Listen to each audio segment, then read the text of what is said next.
Hi friends, అగ్ని పరీక్ష 2.0కి సంబంధించి కాల్స్ వెళ్ళినాయి. మరి కాల్స్ వెళ్ళిన వాళ్ళు బాధపడద్దు. కొంతమందిని మరి మెయిల్స్ ద్వారా పిలవడం జరిగింది, జూమ్లో ఇంటర్వ్యూ చేయడం జరిగిందని మాట్లాడుకున్నాం కదా. మరి కాల్స్ వెళ్ళినాయి. మరి అన్నపూర్ణ స్టూడియోకి కొంతమందిని పిలిచారు, గ్రూప్ డిస్కషన్ జరిగినాయి. అవన్నీ వీడియోలో మాట్లాడుకుందాం. ఏమేమి జరిగినాయి మాట్లాడుకుందాం. ఉప్పల బాలు చేసిన బీపత్సం ఏంటో కూడా మాట్లాడుకుందాం. ఫస్ట్ టైం మన ఛానల్ చూస్తున్న సబ్స్క్రైబ్ చేయండి, లైక్ చేయండి, షేర్ చేయండి. అగ్ని పరీక్ష 2.0కు సంబంధించి కాల్స్ అన్ని కొంతమందిని అన్నపూర్ణ స్టూడియో పిలిచారు, 100 మందిని. ఇంతకుముందు మన వీడియోలో పెట్టుకున్నట్టే, ఇంతకుముందు జరిగినట్టే 200 మందిని అందరినీ ఫిల్టర్ చేసేసి 200 మందిని సెలెక్ట్ చేసి, అంటే జూమ్లో ఇంటర్వ్యూ చేసి వీడియోలని చెక్ చేసి మొత్తం ఎన్ని వేల మందిని, మొత్తం 40,000 మందిని మొత్తం తీసి పడేసి 400 మంది దాకా పిలిచి పిలవగానే ఏం చేస్తారు, 200 ప్రశ్నలు ఉన్న బుక్లెట్ ఇచ్చేసి రాయమంటారు. అవన్నీ కూడా ఫిల్ చేయాలి. 200 ప్రశ్నలకి జవాబులు రాయాలి. జవాబులు రాసినాక కొన్ని బ్యాచ్లుగా డివైడ్ చేస్తారు. ఒక్కొక్క బ్యాచ్కి ఇంతమంది అని డివైడ్ చేసి ఒక్కొక్క బ్యాచ్ని లోపల పంపిస్తారు. పంపించినప్పుడు అక్కడ లేకపోతే ఒక 5 బ్యాచ్లను 6 బ్యాచ్లను పిలిచి లోపల తీసుకెళ్తారు. వెళ్ళిన తర్వాత పోయినసారి ఎట్లా చేశారు, మీరు అందరూ కూడా ఎందుకు బిగ్ బాస్ రావాలనుకుంటున్నారు, ఎందుకు అని అడిగినప్పుడు వాళ్ళు ఏం చేశారంటే, కొంతమంది నేను ఎందుకు వస్తానంటే వీళ్ళు ఎందుకు రాకూడదు అనేది వాళ్ళనే ఒక క్వశ్చన్ డిసైడ్ చేసుకొని దాని మీద డిస్కషన్ పెట్టారు. అట్లా ఈసారి కూడా ఒక డిస్కషన్ పెట్టారు. డిస్కషన్ పెడితే దేని మీద డిస్కషన్ జరిగింది, లవ్వా మనీయా లవ్వా రిలేషన్షిప్పా అని ఒక బ్రదర్ లేచి చెప్పగానే అందరూ కూడా అదే అనుకున్నారు. ఈ 5 బ్యాచెస్ కూడా లవ్వా రిలేషన్షిప్పా ఈ రెండిట్లో ఏదో దాని మీద ఇది బాగుందని దాని మీద డిస్కషన్ పెట్టేశారు. పెడితే అందరూ మ్యారేజ్ అన్నారు. ఒక అమ్మాయి మాత్రం రిలేషన్షిప్ అంది. ఇప్పుడు వీళ్ళందరూ కలిసి రిలేషన్షిప్ ఎందుకు అనేది ఆ అమ్మాయితో కొట్లాడాలి. ఆ అమ్మాయి కూడా వీళ్ళతో కొట్లాడాలి. సపోజ్ సగం మంది రిలేషన్షిప్ అని, సగం మంది మ్యారేజ్ అయితే కొంచెం హాట్గా బాగుండేది. అరుపులు కేకలు బీభత్సంగా ఉండేది.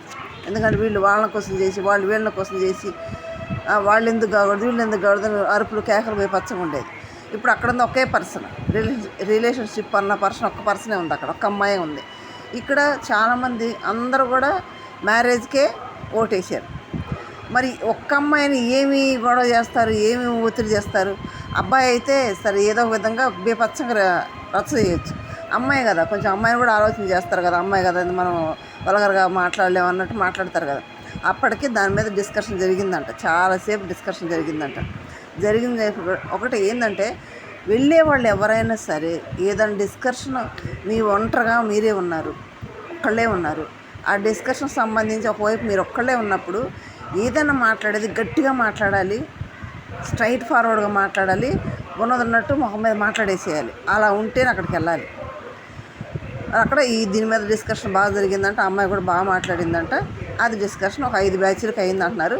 మరి కాదు 6 అని కొంతమంది అంటున్నారు, కొంతమంది 5 అంటున్నారు. కానీ ఎవరెవరు వచ్చారంటే చాలామంది వచ్చారంట. బాడీ బిల్డర్స్ వచ్చారంట, తర్వాత కామెడీ చేసేవాళ్ళు వచ్చారంట, ఇన్స్టాగ్రామర్స్ వచ్చారు, ఇన్ఫ్లుయెన్సర్స్ వచ్చారు, చాలామంది వచ్చారంట. ఎవరెవరు వచ్చారంటే ఇప్పుడు కొంతమంది స్వీపర్ అంట, నర్సుగా చేసిద్దంట అమ్మాయి, హాస్పిటల్లో స్వీపర్గా చేసిద్దంట. ఆమె కూడా ఇన్స్టాగ్రామ్లో మంచి ఫాలోవర్స్ ఉన్న అమ్మాయి వచ్చిందంట. తర్వాత ఆర్జీ వచ్చాడంట, అంటే ర్యాపర్ ఆర్జీ. తర్వాత బాడీ బిల్డర్స్ వచ్చారంట, తర్వాత ఇన్ఫ్లుయెన్స్ వచ్చారు. ఉప్పల బాలు గారు కూడా వెళ్ళారు. శ్రీదేవి కామెడీ వీడియో చేస్తే మన జబర్దస్త్లో వాళ్ళ చెల్లెలు నక్షత్ర బాడీ బిల్డర్ అంట, ఆమె వెళ్ళిందంట.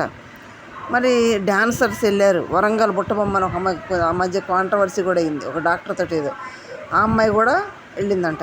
వీళ్ళందరూ వెళ్ళారు. మంచి కాంట్రవర్సీ. యాంకర్ కూడా వెళ్ళిందంట, ఒక యాంకర్ కూడా ఉందంట. అంటే అన్ని రకాల వాళ్ళని ఒక్కొక్క బ్యాచ్ల్లో ఒక 5 బ్యాచ్ల్లో తీసుకున్నారు.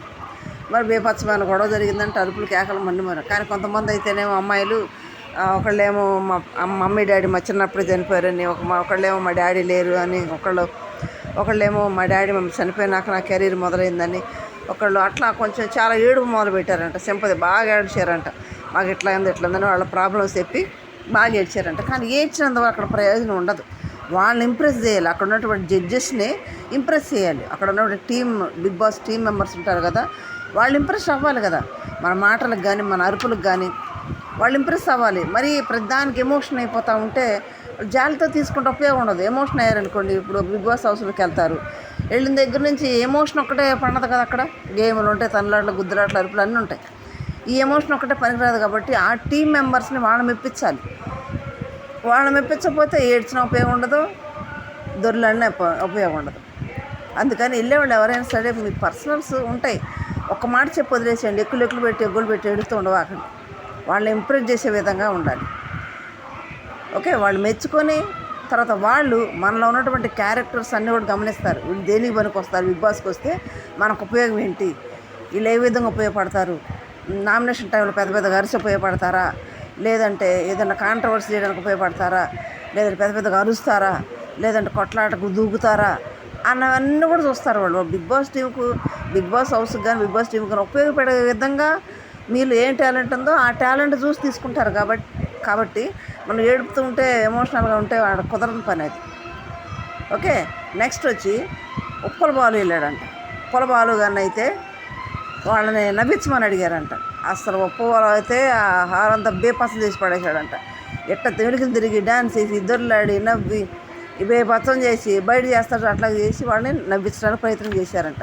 మరి వాళ్ళు నవ్వారా లేదో తెలియదు, కానీ వాళ్ళు నవ్వించడానికి మాత్రం ఉప్పల బాలు గారు చాలా ప్రయత్నాలు అయితే చేశారని బయట తెలుస్తూ ఉంది మనకి.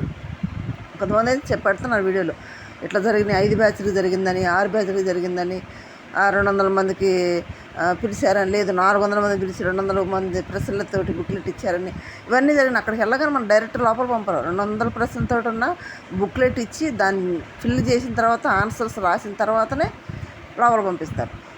ఆ విధంగా ముందు నడిచింది. ఇక్కడైతే ఉప్పల బాలు అయితే బీభత్సంగా చేశారంట. మరి ఉప్పల బాలు సెలెక్ట్ అయ్యాడా లేదా అనేది మనకు తెలియదు, కానీ ప్రస్తుతానికైతే వాళ్ళనైతే నవ్విచ్చేసాడంట. వాళ్ళు నవ్వించమని అడిగారంట, ఉప్పల బాలుని నవ్విచ్చేసాడంట. అది ఓకే. నెక్స్ట్ మరి కొంతమంది కాల్స్ రాలేదుగా, చేయలేదుగా అంటే, ఒకవేళ అక్కడికి వెళ్ళి కూడా ఒక సెలెక్ట్ కాక రిజెక్ట్ అయ్యి బయటకు వస్తే ఎవరు బాధపడద్దు. ఈసారి అవకాశం వస్తుంది. ఎందుకంటే లాస్ట్ టైం అప్లై చేసుకున్న వాళ్ళు అప్పుడు రిజెక్ట్ అయ్యి వెనక్కి వెళ్ళినా కానీ ఈసారి అవకాశం వచ్చింది, కాల్స్ వెళ్ళి ఈసారి వెళ్ళారు. అట్లా మరొక ఛాన్స్ వస్తుంది కదా. అలాగని మీ వీడియోలు కానీ మీ కంటెంట్ లేదని కాదు, ఎవరు కూడా అధైర్యపడద్దు, మీరు ఉత్సాహపడద్దు. మీ పని మీరు తీసుకోండి, మీ వీడియో మీరు తీసుకోండి. అక్కడ వరకు వెళ్ళటమే అదృష్టం. మీకు కాల్స్ రావడం అదృష్టం, కాల్స్ వచ్చి అక్కడికి వెళ్ళటం, గ్రూప్ డిస్కషన్లో పాల్గొనడమే అదృష్టం కదా. అది కూడా రానోళ్ళు ఉన్నారు కదా, కాల్స్ రానోళ్ళు ఉన్నారు కదా, అసలు ఇంటర్వ్యూల దాకా కూడా జూమ్ ఇంటర్వ్యూల దాకా కూడా రానోళ్ళు ఉన్నారు కదా, అసలు ఆ వీడియోని యాక్సెప్ట్ చేయని వాళ్ళు ఉన్నారు కదా, ఫస్ట్ టైంలోనే మెయిల్స్ రిజెక్ట్ మెయిల్స్ పంపిన వాళ్ళు ఉన్నారు కదా. మరి వాళ్ళేమనుకోవాలి?